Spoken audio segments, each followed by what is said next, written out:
The ANC today set to march to the Israeli embassy in Pretoria. This is in solidarity with the people of Palestine. The governing party has been unequivocal in its support for Palestine in the ongoing conflict between Israel and Hamas.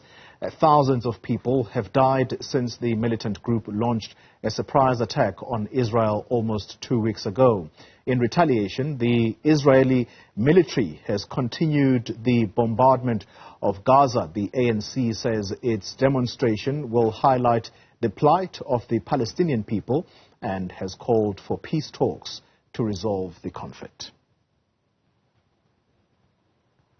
Well, Newzroom Afrika's Zola Sholwana is following the march for us, and she joins us live now. Zola, good morning to you. So, talk to us about what you are seeing on the streets of Pretoria today.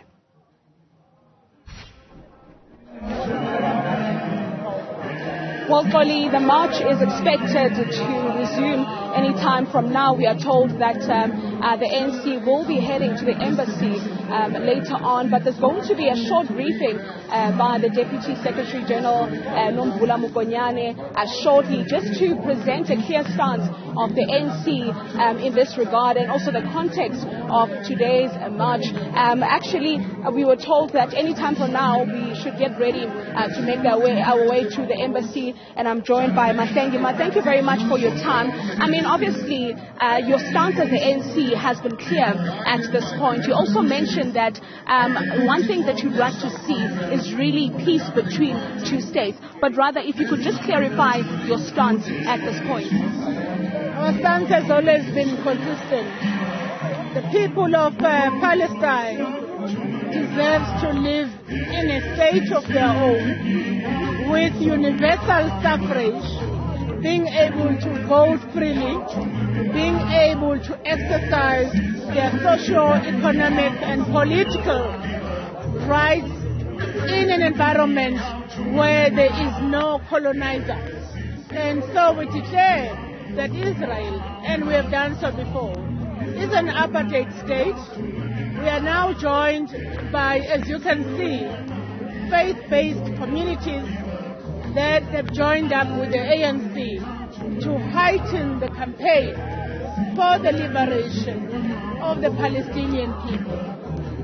If you're saying Israel is an apartheid state, what evidence do you have to prove that?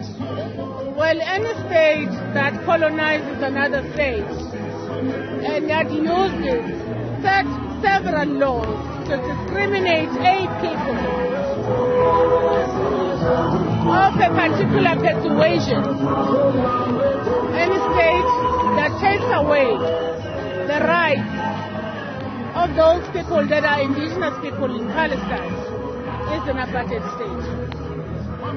All the hallmarks of what we went through in South Africa. So when we describe apartheid, we're not speaking from the position of a textbook. We are describing it from a position of a lived experience in South Africa. Now tell us about the significance of today's march. Well, the significance of it really is nothing other than the fact that South Africa once more joins the international community.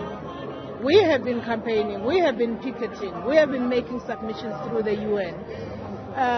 We have done this at a time when nobody was keen to talk about the situation in Palestine, but we've been doing so. But what is really positive about this whole effort is that we're not doing this alone. We're part of a global community of progressives. People in the global north and people in the global south have risen and they've set free Palestine. So we are part of that global movement. Thank you very much for your time, ma'am. Now, Polly, you'd understand that not so long ago, the Minister of DIRCO was criticized after she made a call with Hamas. The Judicial Committee of South Africa then came on board and said, the South African government, or the ANC in particular, is supporting Hamas. And then the Minister, Naledi Pandor, then came on board to clarify the content of the call, explaining why they were actually in conversation with Hamas. And essentially it was all about, offering humanitarian help, to the people of Gaza, and also making sure that, they initiate peace between the two states, which is Palestine and Israel in this regard. Back to you in studio. Zola, Sholwana live for us there in Pretoria.